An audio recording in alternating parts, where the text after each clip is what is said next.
Hey everyone, in this video I'll show you how to create a pivot table in Excel step by step. First, click any cell within your data range. It doesn't matter which cell, Excel will automatically detect and select the entire data range or table for you. Next, go to the Insert tab at the top of your screen. On the left side of the ribbon, you'll see a button called Pivot Table. Click it. This opens the Create Pivot Table dialog box, and you'll notice Excel has already selected your data range for you. In the dialog box, check the Table or Range field at the top.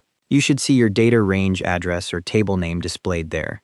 Now you need to choose where you want the pivot table to appear. You'll see two radio buttons, New Worksheet and Existing Worksheet. New Worksheet is already selected by default, and that's what I recommend for most cases. If you prefer to place it somewhere specific in your current workbook, select Existing Worksheet instead and choose your location. Once you've confirmed your placement, click the OK button at the bottom of the dialog box. Excel creates a blank pivot table and inserts a new worksheet to the left of your current sheet. You'll see the Pivot Table Fields pane appear on the right side of your screen. The pivot table is empty at this point. It's ready for you to configure.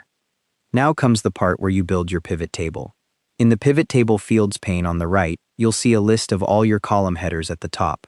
Start checking the boxes next to the field names you want to include. When you check a text field, Excel automatically drops it into the rows area at the bottom of the pane. When you check a numeric field, it goes into the values area. Date and time fields go into the columns area. You'll see your pivot table start to populate as you add fields.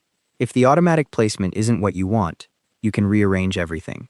At the bottom of the Pivot Table Fields pane, you'll see four boxes: Filters, Columns, Rows, and Values. Click and drag any field tile from one area to another. The pivot table updates immediately as you move things around, so you can experiment until you get the layout you want. Here's something useful to know. Text fields always auto-place in rows, and numeric fields always auto-place in values when you check them. If you need them somewhere else, just drag them after checking the box. Also, by default your numbers will show up in general format. To change that, right-click any number in your pivot table, choose Number Format, and apply whatever formatting you need. Excel remembers your choice as long as that field stays in the pivot table. And if your source data changes later, you can refresh the pivot table by clicking anywhere in it and going to Pivot Table Analyze at the top, then clicking Refresh. That's everything you need to do. Thanks for watching.